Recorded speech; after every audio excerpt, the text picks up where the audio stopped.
बहुत बहुत स्वागत है आप सभी का एक बार फिर से। क्लास 9th में जो चैप्टर्स थे उसमें हम लोग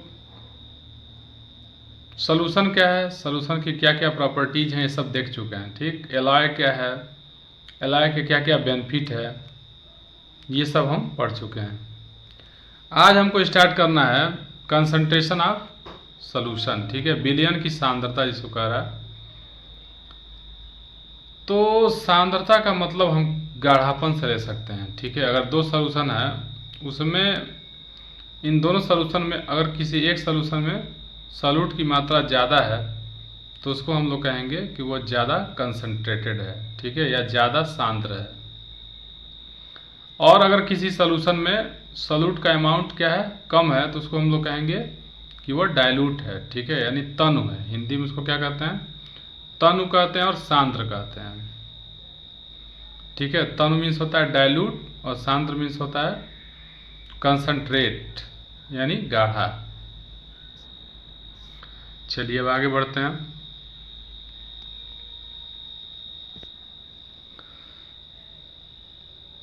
देखिए, सांद्र या तनु का जो कॉन्सेप्ट है वो हमेशा रिलेटिव है। किसी एक सिंगल सॉल्यूशन को हम सांद्र या तनु नहीं कह सकते हैं। समझ में आ रहा है? हम हमेशा क्या करते हैं, रिस्पेक्ट में बात करते हैं। हाँ, एक डिफिनिट अमाउंट से ज़्यादा अगर होगा तो उसको हम लोग गाढ़ा मान सकते हैं। ठीक है, कंसंट्रेट मान सकते हैं, लेकिन ये रिलेटिव कॉन्सेप्ट ही है। चलिए अब नेक्स्ट हम बात करते हैं सैचुरेटेड सॉल्यूशन क्या होते हैं। ठीक है, संतृप्त विलयन किसे कहते हैं, सैचुरेटेड सॉल्यूशन।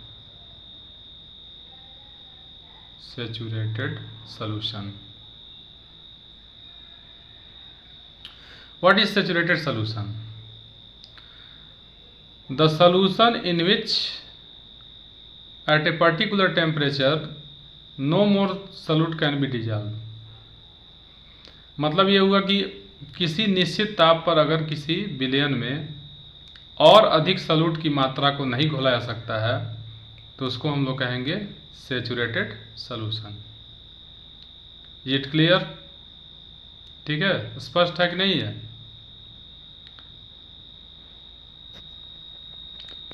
और अनसैचुरेटेड क्या होता है, असंतृप्त किसे कहते हैं? तो असंतृप्त किसको कहेंगे? तो असंतृप्त विलयन वो होता है जिसमें किसी निश्चित ताप पर क्या होता है, और अधिक सॉल्यूट की मात्रा उसमें घुल सकती है। ठीक है, तो उसको हम लोग कहेंगे असंतृप्त विलयन। ठीक है, अनसैचुरेटेड सॉल्यूशन।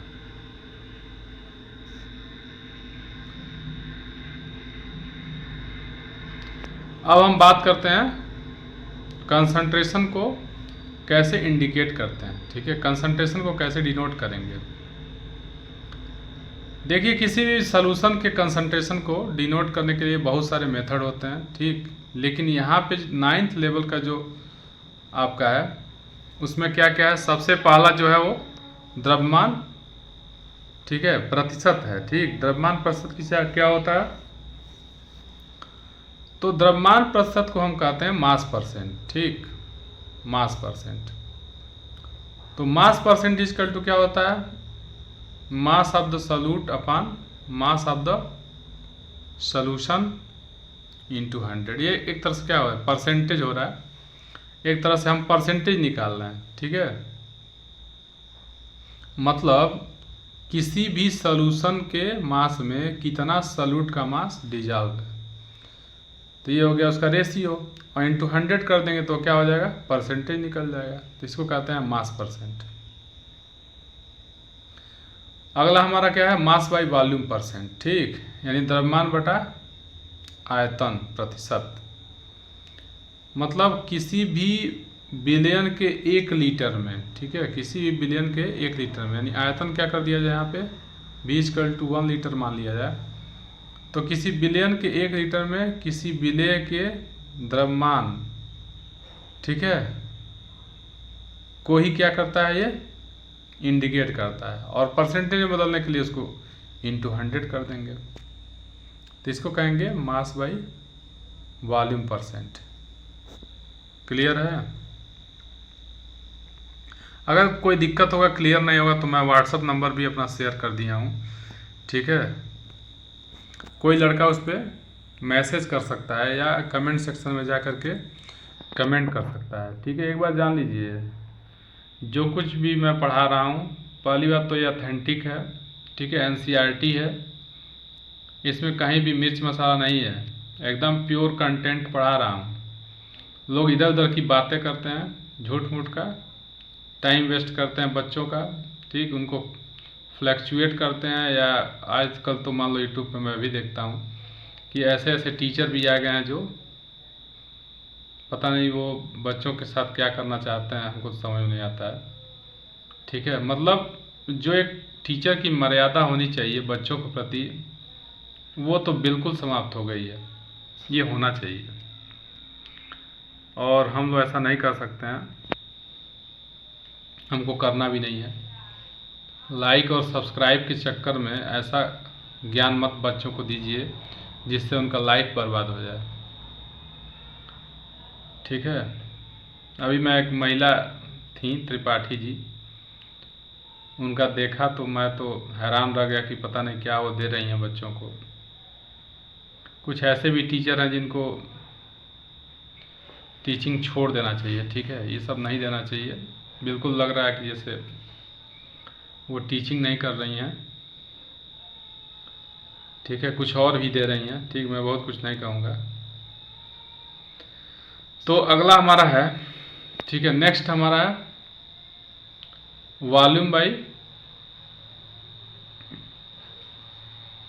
दोनों का वॉल्यूम बाई वॉल्यूम परसेंट, ठीक है, वॉल्यूम बाई वॉल्यूम परसेंट। इसमें क्या होता है, विलेय का आयतन बटा बिलियन का आयतन, ठीक है। इसमें बिलियन के आयतन बाई आयतन प्रतिशत दे दिया है, ठीक है। कुछ देखिए हिंदी मीडियम का जो PDF है ना, उसमें गलतियां भी हैं। इंग्लिश जो वर्जन हमारा है उसी का एक कॉपी किया है, तो जो कॉपी पेस्ट करने वाला होता है ना, उसकी गलती है, NCERT की गलती नहीं है। वो राइटर की गलती नहीं है, जो टाइपिंग किया है उसकी गलती है। तो यहाँ पे देखिए कुछ छोड़ दिया है, लेकिन ये वाला सही है, विलेय का आयतन बाई बिलियन का आयतन इंटू, यहाँ इंटू होना चाहिए, इंटू 100 होगा, ठीक है। अब इस पे एक न्यूमेरिकल दिया हुआ है, इसको देख लीजिए। एक बिलियन के 320 ग्राम विलायक जल में 40 ग्राम साधारण नमक विलेय है, ठीक है, NaCl का सॉल्यूशन है। तो क्या होगा इसका कंसंट्रेशन, कैसे कैलकुलेट करेंगे। तो सबसे पहले क्या करेंगे, विलेय पदार्थ का द्रव्यमान जो दिया है, मास दिया है, उसको लिख लिया है 40 ग्राम। विलायक जो हमारा है वो उसका मास दिया हुआ है 320 ग्राम। तो बिलियन का क्या हो जाएगा मास, बिलियन का जो मास होगा, द्रव्यमान होगा, वो क्या हो जाएगा, विलेय का द्रव्यमान धन विलायक का द्रव्यमान, क्योंकि बिलियन किससे बनता है, विलेय और विलायक के मिलने से ही बनता है। तो कुल जो द्रव्यमान होगा वो कितना हो जाएगा, 360 ग्राम हो जाएगा, ठीक है। तो फिर मास परसेंट का फार्मूला लगा दीजिए, विलेय का द्रव्यमान, बिलियन का द्रव्यमान प्रतिशत बराबर क्या हो जाएगा, विलेय का द्रव्यमान बटा बिलियन का द्रव्यमान इंटू 100 हो जाएगा।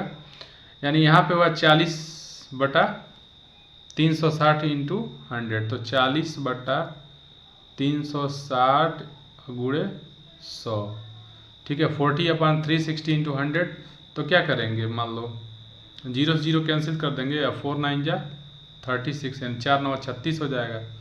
तो इसके बाद क्या बचेगा, 100 बटा 9 बच जाएगा, ठीक है, 100 बटा 9 हो जाएगा। अब इसी को डिवाइड कर देंगे, 11 9 99 होता है ना, एक बच जाएगा, तो 9 1 9 हो जाएगा। समझ में आ रहा है, 9 से भाग दे दो 100 में, तो भाग दे देंगे ना, 11.1% आ जाएगा।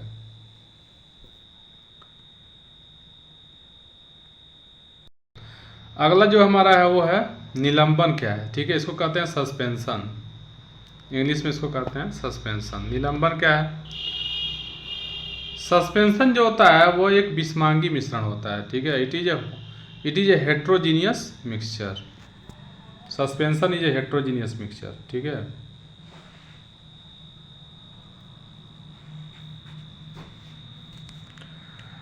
तो इसमें क्या होता है, सस्पेंशन में जो सॉल्यूट के पार्टिकल होते हैं ना, वो पूरा पूरा इसमें डिजॉल्व नहीं होते हैं। वो क्या होते हैं, बस इसके साथ सस्पेंडेड होते हैं, यानी इसके साथ बस जुड़े होते हैं। इसके क्या क्या प्रॉपर्टी होती है, it is a heterogeneous mixture. ये क्या होता है, एक विषमांगी मिश्रण होता है। और इनमें जो डिजॉल्व सस्पेंडेड पार्टिकल जो होते हैं उसको हम अपने नेक्ड आई से देख सकते हैं। ठीक है, नेक्ड आई से देख सकते हैं, मतलब अपने उसको मतलब विदाउट सोर्स हम अपनी आंखों से देख सकते हैं। जब इससे लाइट गुजरती है तो क्या कर देते हैं, इसको फैला देते हैं। ठीक है, निलंबित जो कण होते हैं प्रकाश किरण को फैला देते हैं, यानी जिससे पास करेंगे, ठीक है, उसका पाथ दिखाई देगा। मार्ग दृष्टिगोचर होता है, मतलब उसका पाथ दिखाई देता है। अगर इसको शांत हम छोड़ दें तो सस्पेंडेड जो पार्टिकल होते हैं वो नीचे बैठ जाते हैं। ठीक है, अर्थात क्या होता है, निलंबन एक अस्थायी विलयन है। इसको अगर हम फिल्टर पेपर यूज कर लें, अल्ट्रा फिल्टर पेपर या मतलब साधारण फिल्टर पेपर से भी हम क्या कर सकते हैं, इसके पार्टिकल को हम सेपरेट कर सकते हैं। ठीक है, तो ये हो गया सस्पेंशन। अब इसके बाद जो हमारा अगला टॉपिक है वो है कोलाइड क्या है। तो कोलाइडी विलयन क्या होते हैं। देखिए, कोलाइड जो होते हैं वो सस्पेंशन और ट्रू सॉल्यूशन के बीच की अवस्था है। Colloidal state is the intermediate state between the true solution and suspension. तो ट्रू सॉल्यूशन किसे कहते हैं, वास्तविक विलयन किसे कहते हैं। उसमें पार्टिकल की जो साइज होती है बहुत छोटी होती है, 10⁻⁷ सेंटीमीटर से कम जो होते हैं, 10⁻⁷ सेंटीमीटर से कम जो कण की साइज होती है उसको कहते हैं वास्तविक सॉल्यूशन। जैसे एग्जाम्पल हो जाएगा चीनी का पानी में मिश्रण, ठीक है, या नमक का पानी में मिश्रण, उसको हम कहेंगे वास्तविक विलयन। और 10⁻⁷ से 9 के बीच में इसमें क्या होगा, ये कोलाइडियल सॉल्यूशन आएंगे। ठीक है, कोलाइडी विलयन बनेगा। कोलाइडियल स्टेट जो है, इसमें भी जो पार्टिकल की साइज है उसको हम नेक्ड आई से नहीं देख सकते हैं। ठीक है, लेकिन इसकी क्या खासियत होती है, इससे जब वाइट लाइट गुजरती है तो इसको ये क्या कर देते हैं, स्कैटर कर देते हैं। स्कैटरिंग का फिनोमेना देखा जा सकता है। ठीक है, एक और इम्पॉर्टेंट जो प्रभाव है वो है टिंडल प्रभाव। ठीक, टिंडल इफेक्ट, टिंडल इफेक्ट को हम देख सकते हैं। टिंडल इफेक्ट तो तुम अपने आसपास जो बागीचा में अगर जाओ तो वहाँ भी देख सकते हो। काफ़ी घना अगर बागीचा है, उससे अगर किसी कोने से वाइट लाइट आ रही है तो वहाँ भी हमको एक कोनिकल स्ट्रक्चर दिखाया जाता है लाइट का, उसको हम टिंडल प्रभाव कहते हैं। टिंडल एक साइंटिस्ट थे जिन्होंने इसको देखा था। और इसको और कहाँ देखा सकता है, जैसे मान लीजिए अगर हम क्या करते हैं, गोंद ले लेते हैं, गोंद को पानी में घोल लेते हैं और एक कोलाइडियल सॉल्यूशन बनाते हैं, उससे वाइट लाइट को जब गुजारते हैं तो हम अंधेरे कमरे में जब इसको देखते रख करके उसमें लाइट पास करेंगे तो हम देखेंगे कि क्या होता है, उसका जो पाथ होता है वो हमको दिखाई देता है। लेकिन जब अगर वही हम चीनी को घोल लें पानी में, अंधेरे कमरे में रख करके टार्च जलाएंगे ना तो उसके गिलास के अंदर नहीं दिखेगा, जबकि वही अगर कोलाइडियल सॉल्यूशन है तो ग्लास के अंदर भी वो दिखेगा। ठीक है, दिखेगा मतलब वो लगे ऐसे ग्लो कर रहा है। ठीक है, जलता हुआ प्रतीत होगा हमको। तो ये कोलाइडियल सॉल्यूशन के प्रॉपर्टीज होते हैं। ठीक है, इसमें ब्राउनियन मोशन भी हम देख सकते हैं, ब्राउनी गति जिसको कहते हैं। ठीक है, ब्राउनी गति भी हम वहाँ पे देख सकते हैं। कोलाइड कई तरह के होते हैं, कोलाइड 8 प्रकार के होते हैं, क्योंकि हमारी जो मुख्य रूप से पदार्थ हैं वो 3 तरह का होता है। तो 3 तरीका न हो सकता है, क्योंकि 3 विलायक हो सकते हैं और 3 प्रकार के विलेय हो सकते हैं। तो इस आधार पर 9 होना चाहिए, लेकिन 9वां जो होता है गैस का गैस में विलयन, वह होता है वास्तविक विलयन, इसलिए उसको हटा दिया गया है। तो इस तरह से कोलाइडी जो विलयन होते हैं वो 8 प्रकार के होते हैं, ठीक है। कोलाइडी जो विलयन होता है, जैसे वास्तविक विलयन में क्या होता है, एक विलेय होता है, एक विलायक होता है, और विलेय और विलायक के मिलने से विलयन बनता है। ऐसे ही कोलाइडी विलयन में भी क्या होती है, 2 प्रावस्थाएं होती हैं, ठीक है।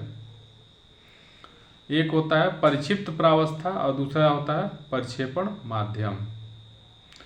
तो किसी कोलाइडी विलयन में जो ज़्यादा अमाउंट में होता है, जो ज़्यादा मात्रा में होता है, उसको कहते हैं परिक्षेपण माध्यम, और जो कम मात्रा में होता है उसको कहते हैं परिक्षिप्त प्रावस्था। इंग्लिश में इसको कहते हैं dispersed phase and dispersion medium. तो जो ज़्यादा मात्रा में होगा इसको कहेंगे डिस्पर्सन मीडियम, ठीक है, डिस्पर्सन मीडियम, डिस्पर्सन मीडियम। और जो कम होता है उसको कहते हैं डिस्पर्स फेज, ठीक है। तो द्रव का गैस में विलयन जो है उससे एरोसॉल बनता है, जिसके एग्जाम्पल क्या हो सकते हैं, कोहरा है, बादल है, कुआसा है, ये सब हो जाएगा। ठोस का गैस में अगर लेते हैं तो इसका एग्जाम्पल हो जाएगा एरोसॉल, इसका धुआं है, ठीक है। गैस का द्रव में अगर हम कोलाइडी विलयन बनाते हैं तो उसका एग्जाम्पल हो जाएगा शेविंग क्रीम, दाढ़ी बनाने वाला क्रीम जो होता है। इस तरह से सारा एग्जाम्पल दिया हुआ है। इमल्सन क्या होता है, द्रव में कोलाइडी विलयन होता है, जैसे दूध है, लिक्विड कोलाइडियल सोल्यूशन। तो यहाँ तक आप देख लीजिए, ठीक। फिर आगे हम अगले वीडियो में डिस्कस करेंगे। धन्यवाद।